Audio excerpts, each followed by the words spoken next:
Dengue জ্বরে একদিনে আরও 7 জনের মৃত্যু, মাসের প্রথম 28 দিনেই 700টি প্রাণহানি। সচেতন হওয়ার পরামর্শ চিকিৎসকদের।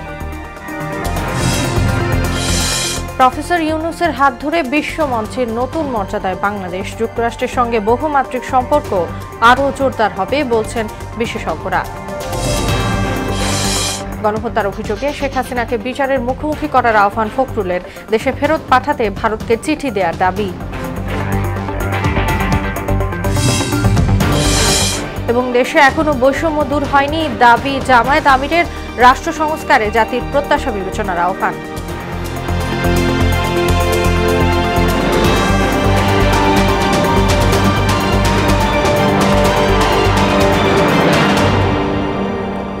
আসসালামু আলাইকুম, সবাইকে মোহনা সংবাদে স্বাগত। শুনছিলেন শিরোনাম, সঙ্গে আছি তাসনুবা বিনতে তাহের।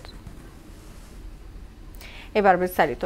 দেশে ডেঙ্গু আক্রান্ত হয়ে গত 24 ঘন্টায় আরও 7 জনের মৃত্যু হয়েছে, যা চলতি বছর একদিনের সর্বোচ্চ মৃত্যু। এদিন হাসপাতালে ভর্তি হয়েছেন আরও 860 জন ডেঙ্গু রোগী। শনিবার স্বাস্থ্য অধিদপ্তরের এক সংবাদ বিজ্ঞপ্তিতে এ তথ্য জানানো হয়েছে। চলতি মাসের 28 দিনে ডেঙ্গুতে আক্রান্ত হয়ে 67 জনের মৃত্যু হলো। এবছরে এখন পর্যন্ত ডেঙ্গুতে মৃত্যু হয়েছে 150 জনের। আর এ সময় মোট রোগী শনাক্ত হয়েছে 15,724 জন। হাসপাতালে ভর্তিদের মধ্যে ঢাকা উত্তর সিটিতে 195 ও ঢাকা দক্ষিণ সিটিতে 181 জন। বাকিরা অন্যান্য জেলার। ডেঙ্গু থেকে বাঁচতে সবাইকে সচেতন হওয়ার পরামর্শ দিয়েছেন চিকিৎসকরা।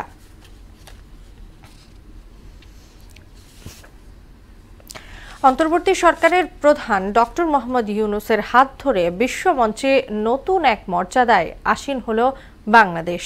প্রধান উপদেষ্টার প্রেস সচিব শফিকুল আলমের মতে, জাতিসংঘ সাধারণ পরিষদের অধিবেশনে যোগ দেয়া বাংলাদেশের যে কোনো সরকার প্রধানের চেয়ে এটি সবচেয়ে সফলতম সফর। বিশেষজ্ঞের মতে, প্রফেসর ইউনূসের সঙ্গে জো বাইডেনের বৈঠকের মাধ্যমে যুক্তরাষ্ট্র বাংলাদেশ বহুমাত্রিক সম্পর্ক আরও জোরদার হবে। রেজা খান জানাচ্ছেন বিস্তারিত। 1974 সালের সেপ্টেম্বর মাসে জাতিসংঘের 29তম অধিবেশনে শুরু হয় বাংলাদেশের পথচলা। সময়ের হিসাবে সদস্যপদ প্রাপ্তির 50 বছর পূর্ণ হল বাংলাদেশের। এবারের অধিবেশনে বাংলাদেশের পক্ষ থেকে যোগ দেন অন্তর্বর্তী সরকারের প্রধান উপদেষ্টা ডক্টর মোহাম্মদ ইউনূস। মাত্র 4 দিনের সফরকালে যুক্তরাষ্ট্রের প্রেসিডেন্ট জো বাইডেন, কানাডার প্রধানমন্ত্রী জাস্টিন ট্রুডো, ইতালির প্রধানমন্ত্রী জর্জিয়া মেলোনি, পাকিস্তানের প্রধানমন্ত্রী শেহবাজ শরীফ সহ 12টি দেশের রাষ্ট্র ও সরকার প্রধানের সঙ্গে বৈঠক করেছেন ডক্টর মোহাম্মদ ইউনূস। এছাড়াও বিশ্বব্যাংক ও IMF প্রেসিডেন্ট সহ কয়েকটি আন্তর্জাতিক সংস্থার প্রধানের সঙ্গেও বৈঠক করেন তিনি। অংশ নিয়েছেন সাধারণ পরিষদের অধিবেশন সহ 40টি উচ্চ পর্যায়ের বৈঠকে। এর মধ্যে যেটি সবার দৃষ্টি কেড়েছে তা হল মার্কিন প্রেসিডেন্ট জো বাইডেনের সঙ্গে বৈঠক। জাতিসংঘ সাধারণ পরিষদের অধিবেশনের ফাঁকে আনুষ্ঠানিক বৈঠকের খুব একটা দৃষ্টান্ত না থাকলেও ডক্টর ইউনূসকে বুকে টেনে নেন প্রেসিডেন্ট বাইডেন। রাষ্ট্র সংস্কারে ডক্টর ইউনূসের সরকারকে পূর্ণ সমর্থন ব্যক্ত করেন তিনি। জাতিসংঘের স্থায়ী মিশনের কূটনীতিকরা বলেছেন, অধিবেশনের ফাঁকে কোনো রাষ্ট্র বা সরকার প্রধানের সঙ্গে মার্কিন প্রেসিডেন্টের এমন বৈঠক বিরল ঘটনা। আমেরিকার সাথে আমাদের কিন্তু বহুমাত্রিক সম্পর্ক।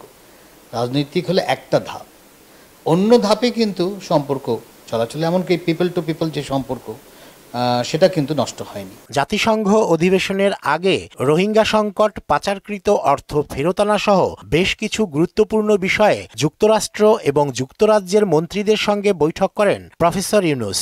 জ্বালানি, বাণিজ্য এবং অর্থনৈতিক সহযোগিতা জোরদার করতে নেপাল, মালদ্বীপ এবং পাকিস্তানের সরকার ও রাষ্ট্রপ্রধানদের সঙ্গে বৈঠক করেছেন তিনি। স্পেসিফিক আমাদের দেখা দরকার যে কোন খাতে সম্পর্কটা বাড়বে, এখানে কি ইনভেস্টমেন্ট বাড়বে কিনা, কোন সেক্টরে যেটা জনগণ লাভবান হবে। জাতিসংঘ অধিবেশনে দেয়া ভাষণে বাংলাদেশের সাম্প্রতিক অভ্যুত্থানের চিত্র তুলে ধরেন প্রফেসর ইউনূস। প্রধান উপদেষ্টার প্রেস সচিব শফিকুল আলম বলছেন, জাতিসংঘ সাধারণ পরিষদের অধিবেশনে যোগ দেয়া বাংলাদেশের যে কোনো সরকার প্রধানের চেয়ে এটি সফলতম সফর। ইনভেস্টের পরিবেশ আমরা তৈরি করব, স্যারের মেসেজটা এটা। রেজা খান, মোহনা সংবাদ, ঢাকা। এদিকে জাতিসংঘ সাধারণ পরিষদের ৭৯তম অধিবেশনে যোগদান শেষে ঢাকার উদ্দেশ্যে নিউ ইয়র্ক ত্যাগ করেছেন অন্তর্বর্তী সরকারের প্রধান উপদেষ্টা প্রফেসর মোহাম্মদ ইউনূস।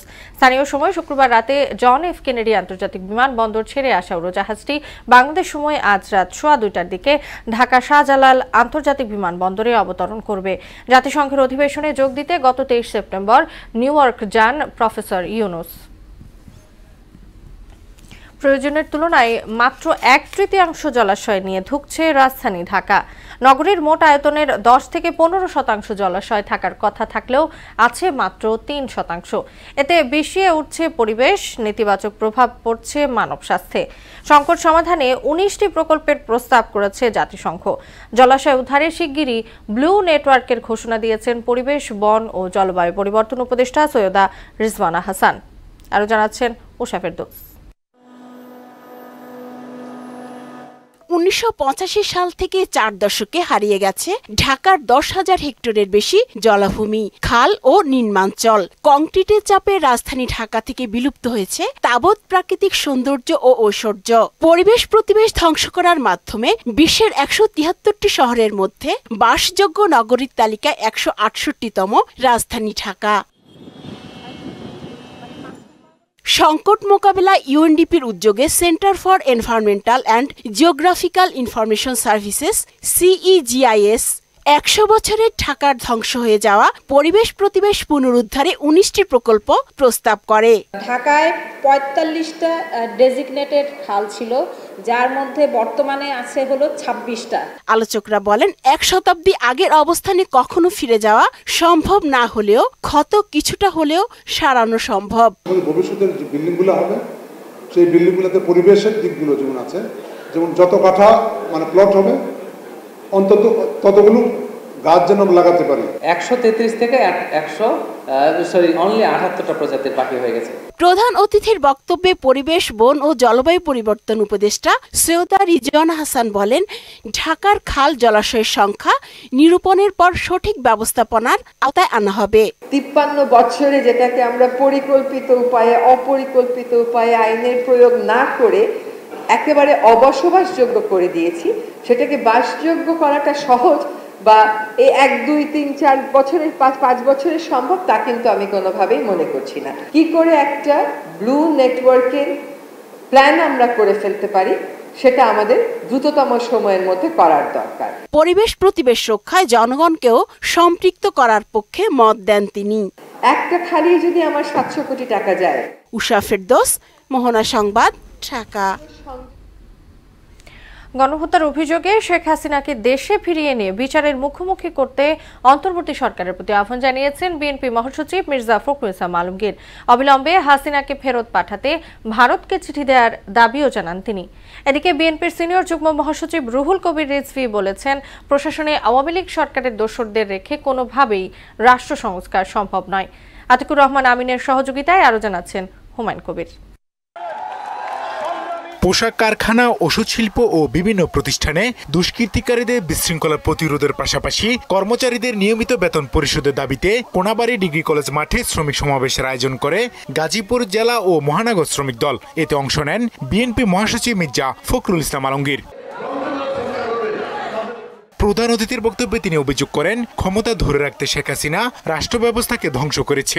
নির্বিচারে গুম খুনের জন্য তার বিচারও দাবি করেন বিএনপি মহাসচিব। গণহত্যা যে করেছে তাকে জায়গা দেবেন না, যে আমাদের বাংলাদেশে গণতন্ত্র ধ্বংস করেছে, মানুষকে খুন করেছে এবং অনেক গণহত্যার আসামি হয়েছে। বর্তমানে যে অন্তর্বর্তীকালীন সরকার আছে তার কাছে আহ্বান জানাবো, আপনারা অবিলম্বে গণহত্যাকারী, দেশ ধ্বংসকারী, রাষ্ট্রবিরোধী, গণতন্ত্র বিরোধী শেখ হাসিনাকে দেশে ফিরিয়ে এসে অভিযোগগুলোর ভিত্তিতে বিচারের দাবিতে ভারতের কাছে চিঠি দেন তাকে ফেরত দেওয়ার জন্য।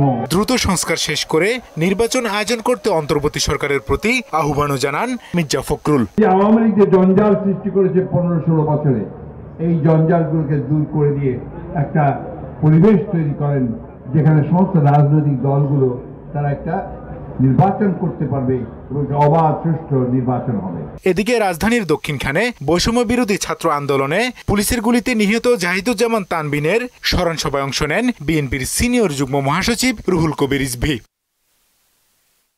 তিনি বলেন, যাদের হাত নিরীহ ছাত্র জনতার রক্তে রঞ্জিত, তাদের বিচার না হলে শহীদদের আত্মা শান্তি পাবে না। যারা তানভীরের হত্যাকারী, ফৈয়াদের হত্যাকারী, আবু সাইদের হত্যাকারী, মুগ্ধর হত্যাকারী, তাদের বিচার ছাড়া কোনো সংস্কার কি বাস্তবায়ন হতে পারে? এটা তো হতে পারে না। তো সেই বিচারের কি হলো? এখনো তো অবলীলায় তারা ভিতরে ভিতরে নানাভাবে অবস্থান করছেন। এখনো প্রশাসনের বিভিন্ন জায়গায় আওয়ামী পেতাত্তারা ঘাপটি মেরে আছে বলে অভিযোগ করেন বিএনপির মুখপাত্র। তারা মাঝে মাঝেই নিজেদের মাথা বিষাক্ত সাপের মতো ফনা তোলার চেষ্টা করছে এবং বিভিন্ন জায়গায় তারা সবল মারার চেষ্টা করছে। হুমায়ুন কবির, মোহনা সংবাদ। আবেগের বশে জাতির প্রত্যাশার বাইরে কাজ না করতে অন্তর্বর্তী সরকারের প্রতি আহ্বান জানিয়েছেন জামায়াতে ইসলামীর আমির ডাক্তার শফিকুর রহমান। দেশে এখনো বৈষম্য দূর হয়নি বলে মন্তব্য করেন তিনি। চুয়াডাঙ্গা ও পাবনায় দুটি অনুষ্ঠানে তিনি এসব কথা বলেন। প্রতিনিধিদের তথ্যে আরো জানাচ্ছেন আফরিন পপি।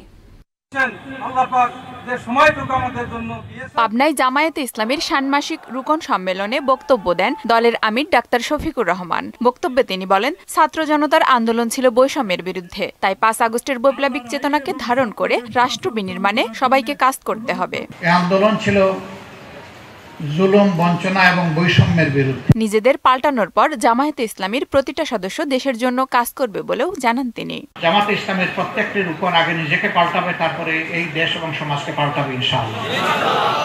আপনাদের দিকে চেয়ে আছে বাংলাদেশ। আমাদের বিরুদ্ধে হাজার ষড়যন্ত্র অপপ্রচার করা হয়েছে। এর আগে চুয়াডাঙ্গা জেলা জামায়াত আয়োজিত এক সমাবেশে বক্তব্য দেন ডাক্তার শফিকুর রহমান। বিভক্তি ভুলে ঐক্যবদ্ধ সমাজ গড়তে সবার প্রতি আহ্বান জানান তিনি। আল্লাহ আমাদের মধ্যে উলফত, মহব্বত, কুওয়াত এবং বুনিয়ানের মাসুসাই এই পারস্পরিক ক্ষমা ভালোবাসার ভিত্তিতে আসুন। তিলে তিলে জ্বলে জ্বলে যারা আল্লাহর কাছে পৌঁছে যান তারাই খাঁটি সুখ। এটি আমাদের একটা অর্জন। কোরআনের আলোকে জীবনযাপন এবং মহানবীর আদর্শ প্রতিপালনে দায়িত্বশীলদের ভূমিকা রাখতে হবে বলেও মন্তব্য করেন জামায়াতে ইসলামের আমির। আফরিন পপি, মোহনা সংবাদ।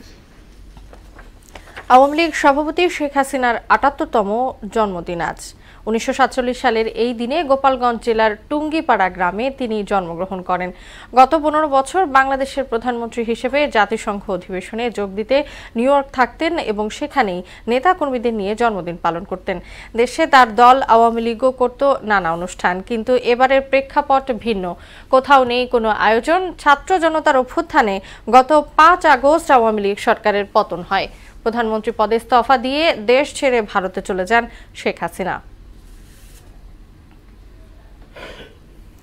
বাংলাদেশে প্রতি বছর গড়ে ১,৬১,০০০ মানুষ তামাকজনিত রোগে প্রাণ হারাচ্ছে।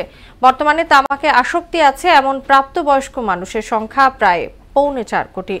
কর্মক্ষেত্র সহ পাবলিক প্লেস ও গণপরিবহনে পরোক্ষ ধূমপানের শিকার হয় ৩,৮৪,০০,০০০ জন। এমন তথ্য জানিয়ে জনস্বাস্থ্য রক্ষায় বিদ্যমান তামাক নিয়ন্ত্রণ আইন দ্রুত সংশোধনের তাগিদ দিয়েছেন বিশেষজ্ঞরা।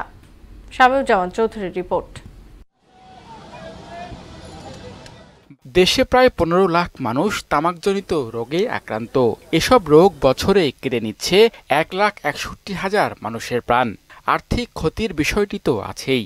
সার্বিক বিবেচনায় তামাক নিয়ে উদ্বিগ্ন বিভিন্ন সংগঠন। ন্যাশনাল হার্ট ফাউন্ডেশন হাসপাতালের রোগতত্ত্ব গবেষণা বিভাগের অধ্যাপক ডাক্তার সোহেল রেজা চৌধুরী জানান, তামাকজাত দ্রব্যের বহুল ব্যবহার হৃদরোগ, ক্যান্সার, বক্ষব্যাধি মৃত্যুর অন্যতম প্রধান কারণ। দেশে তরুণ চিকিৎসকদের নিয়ে তামাক নিয়ন্ত্রণে কাজ চলছে।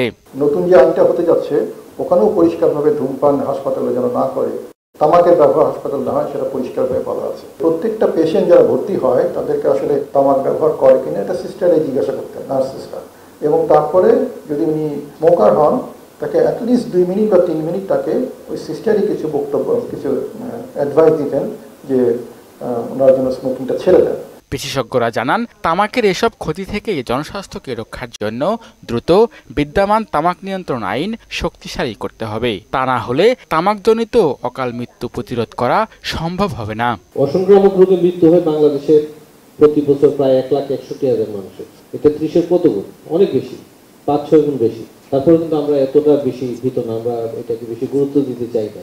স্বাস্থ্যের জন্য খারাপ, অর্থনীতির জন্য খারাপ, সমাজের জন্য খারাপ, তাহলে ডিগ্রি করে বন্ধ করে দিতে হয়। যার বাসায় একজন এরকম রোগী আছে তিনি জানেন যে একজন রোগ হয়ে গেলে তার চিকিৎসা, তার ইনভেস্টিগেশন কত এক্সপেন্সিভ। দেশে তামাক নিয়ন্ত্রণ আইনের ৭-এর ১ ধারা অনুযায়ী পাবলিক প্লেসে বা নিয়ন্ত্রণকারী ব্যক্তি ধূমপানের জন্য নির্দিষ্ট জায়গা করে দিতে পারবেন। বিদ্যমান আইনে ৭-এর ১ ধারা বাতিলের প্রস্তাব দেওয়া হয়েছে। শামীমুজ্জামান চৌধুরী, মোহনা সংবাদ, ঢাকা। এ যাবৎ রাজনীতিবিদদের কাছে ছাত্রদের আশা আকাঙ্ক্ষার প্রতিফলন ঘটেনি বলে জানিয়েছেন শিক্ষার্থীরা। ঢাকা বিশ্ববিদ্যালয়ের ডিবেটিং সোসাইটির উদ্যোগে ছাত্র জনতার বিপ্লবের প্রেক্ষাপটে ছাত্র রাজনীতির ভবিষ্যৎ নিয়ে এক বিতর্ক প্রতিযোগিতায় এ কথা বলেন তারা। ছাত্র রাজনীতি থাকবে কি না তা নিয়ে বিশ্ববিদ্যালয় প্রশাসনকে শক্তিশালী করলেই সব সমস্যার সমাধান সম্ভব বলে জানান তারা। অপরপক্ষের বক্তারা রাজনীতি থাকলেও তা কোন ফরম্যাটে থাকবে তা নির্ধারণের দায়িত্ব শিক্ষার্থীদের উপর বর্তায় কিনা সে প্রশ্ন রাখেন। ছাত্রদের যে দায়িত্ব বা রেসপন্সিবিলিটি, যে তারা আসলে পড়ালেখা করবে, তারা দেশের গবেষণা করবে কিংবা অন্যান্য বিষয়গুলো নিয়ে চিন্তা করবে, সেই সুযোগটা আমরা দিচ্ছি না। আমাদেরকে বারবার গত 15 বছরের কথা বলা হচ্ছে। আমরা জানি যে গত 15 বছর স্বৈরাচার ছিল, এখানে কোনো রাজনীতি ছিল না, এখানে বিরাজনীতি হয়েছে। ছাত্র রাজনীতি হয় তারা ছাত্রকে কেন্দ্র করে হবে, শিক্ষার্থীদেরকে কেন্দ্র করে হবে। তা হয় কি? তা হয় না। কিন্তু আমরা দেখি যে ভ্যানগার্ড হয়, আপার কমিটি হয়, আবার হচ্ছে অন্য দলের যারা আছে তাদের ভ্যানগার্ড হয়, অমুকের ভ্যানগার্ড হয়, তমুকের ভ্যানগার্ড হয়। ছাত্র রাজনীতি আপনি করতে আসছেন, আপনি অমুকের তমুকের ভ্যানগার্ড কেন? আপনি শিক্ষার্থীদের ভ্যানগার্ড হবেন রে ভাই, তাহলে না জিনিসটা কাজ করবে। মালয়েশিয়ায় শ্রমিক পাঠানোর নামে হাজার হাজার কোটি টাকা লুটপাট হয়েছে। সীমাহীন অনিয়ম আর দুর্নীতির মাধ্যমে মাত্র 1.5 বছরে একটি চক্র প্রায় 24,000 কোটি টাকা দেশ থেকে পাচার করেছে বলে অভিযোগ আছে। অভিবাসন সংশ্লিষ্টরা বলছেন, দোষীদের শাস্তি প্রদানের পাশাপাশি কঠোর নজরদারির কোনো বিকল্প নেই। আরও জানাচ্ছেন তানজিদ ভুঁইয়া। দেশের অর্থনীতির অন্যতম চালিকা শক্তি জনশক্তি রপ্তানি হুমকিতে পড়েছে সিন্ডিকেটের কারণে। গত 1.5 বছরে সাবেক প্রবাসী কল্যাণমন্ত্রী ইমরান আহমেদের নেতৃত্বে অপ্রতিরোধ হয়ে উঠে চক্রটি। মাথাপিছু 78,000 টাকা খরচে শ্রমিক নেয়ার কথা থাকলেও এ সিন্ডিকেট আদায় করত 5 থেকে 6 লাখ টাকা। নূর আলী স্বপন সহ 100 জনকে আইনের আওতায় আনা হোক এবং তাদের সহযোগী তৎকালীন সরকারের যে সমস্ত লোকজন তাদেরকে সহযোগিতা করেছে এই অর্থের বিনিময়ে, বিশেষ করে দরবেশ সালমান এফ রহমান সহ শেখ পরিবারের লোকজন। আমরা জানি, আমরা শুনেছি এর ভিতরে শেখ হাসিনা পোলা জয়, শেখ হাসিনার মায়া পুতুল, শেখ হাসিনার বোন রেহানা, এরাও এই জড়িত। চক্রটির দাপটে কুণ্ঠাসা মালয়েশিয়া ও মধ্যপ্রাচ্যে শ্রমিক রিক্রুট করা বেশিরভাগ এজেন্সি। বিশেষ করে মালয়েশিয়ার শ্রমবাজার পুরোটাই ছিল সাবেক প্রবাসী কল্যাণমন্ত্রীর সিন্ডিকেটের কবজায়। বিভিন্ন মাধ্যমে শুনেছি যে তারা প্রত্যেকে কেউ 8 কোটি 10 কোটি টাকা করে বিনিয়োগ করে প্রথমেই এই সিন্ডিকেটের সদস্য হয়েছেন। এই চক্রের বিভিন্ন মাধ্যমে, পত্রপত্রিকার মাধ্যমে আমরা জানতে পেরেছি। বাট ব্যবসাটা সকলের জন্য হওয়া উচিত। কোনো একটা গোষ্ঠীর জন্য, কোনো একটা দলের জন্য, কোনো একটা গ্রুপের জন্য ব্যবসা করবে আর কেউ করতে পারবে না, কম্পিটিশন অ্যাক্ট অনুযায়ীও এটা কোথাও নাই। মাননীয় সরকার প্রধানের কাছে, সরকারের কাছে আমি আমার সকল নিরাপত্তার আবেদন করতেছি। সিন্ডিকেটের কাছে অসহায় জনশক্তি রপ্তানি ব্যুরোর কর্মকর্তারা। সরকারের উচ্চ পর্যায়ের নজরদারি ছাড়া এ থেকে পরিত্রাণের উপায় নেই বলে মনে করেন তারা। আইডেন্টিফাই করে এটাকে মানে অ্যাওয়ারনেস বিল্ড আপ করে ট্রেনিং দিয়ে এটা কাজ করতে হবে। কারণ আমার যে নিরীহ কর্মী যারা আছে গ্রামে গঞ্জে, যারা বিদেশে যেতে চায়, তারা কিন্তু তাদের এলাকার ব্রোকারদেরকে বেশি পছন্দ করে। সংশ্লিষ্টরা জানান, শ্রমবাজার সিন্ডিকেটে আছে বাংলাদেশ ও মালয়েশিয়ার একদল দালাল। এদের দমন করা না গেলে একটা সময়ে হুমকিতে পড়বে জনশক্তি রপ্তানি। ডিসিশন মেকিং স্টেজেই ওরা বুঝতে পারবে যে আমার এই টাকা দিয়ে যাওয়া যাবে কি যাবে না। তানজিদ ভুঁইয়া, মোহনা সংবাদ, ঢাকা। সন্ত্রাস, চাঁদাবাজ, মাদক দখলদারির বিরুদ্ধে মিছিল করেছে গুলশান 19 নম্বর ওয়ার্ড বিএনপি। মিছিলটি বনানী কাঁচা বাজার থেকে শুরু হয়ে গুলশান 2 নম্বরে এসে শেষ হয়। এ সময় গত 17 বছরে আওয়ামী লীগের গুম, খুন, হত্যার নিন্দা জানিয়ে এসব অপকর্মের দৃষ্টান্তমূলক শাস্তির দাবি করেন বক্তারা। এ সময় উপস্থিত ছিলেন 19 নম্বর ওয়ার্ড বিএনপির সাধারণ সম্পাদক আবদুল্লাহ আল মামুন, বনানী থানা বিএনপির যুগ্ম আহ্বায়ক ওসমান গনি খোকন সহ অনেকে। এলাকায় কেউ কোনো চাঁদাবাজি করলে এবং মাদক দ্রব্য নিয়ে কোনো বেচা কিনা তাদেরকে প্রতিহত করা হবে। মূল স্রোত কখনো কোনো চাঁদাবাজি, সন্ত্রাসী, মাদক কারবারি এবং কৃষক গ্যাংদেরকে প্রশ্রয় দেয় না। উদ্ভাবনী ও উন্নত প্রযুক্তির সাথে বাংলাদেশ হোন্ডা প্রাইভেট লিমিটেড প্রথমবারের মতো জাপানি ম্যানুফ্যাকচার ও বৈশিষ্ট্য সম্পন্ন PGM-FI ইঞ্জিন সমৃদ্ধ অত্যাধুনিক সেগমেন্টের নতুন হর্নেট 2 ও মোটরসাইকেল বাজারে এনেছে। হোন্ডার মোটরসাইকেল ব্র্যান্ড উদ্ভাবন, নির্ভরযোগ্যতা ও পারফরমেন্সের জন্য হোন্ডা মোটরসাইকেল টেকসই, অত্যাধুনিক প্রযুক্তি এবং বৈচিত্র্যের প্রতীক। বিশ্বের অন্যতম বৃহত্তম মোটরসাইকেল নির্মাতা হিসেবে হোন্ডা বিভিন্ন আইকনিক মডেল তৈরি করেছে, যার মধ্যে হোন্ডা হর্নেট অন্যতম। 4টি আকর্ষণীয় রঙে দেশব্যাপী সব হোন্ডা এক্সক্লুসিভ অনুমোদিত ডিলার শোরুমে মাত্র 2,89,000 টাকায় পাওয়া যাচ্ছে। শেষ করব মোহনা সংবাদ, যাবার আগে শিরোনামগুলো জানিয়ে দিচ্ছি আবার।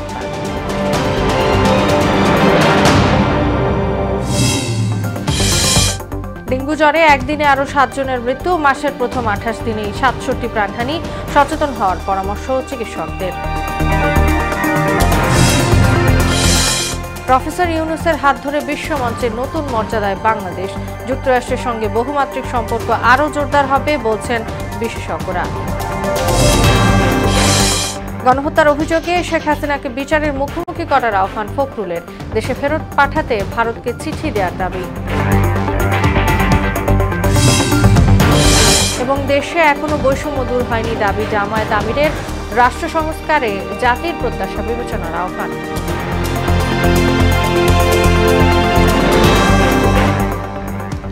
এই ছিল মোহনা সংবাদে। পরবর্তী সংবাদ রাত 12টায়। মোহনা সবশেষ খবর জানতে ভিজিট করুন www.mohana.tv।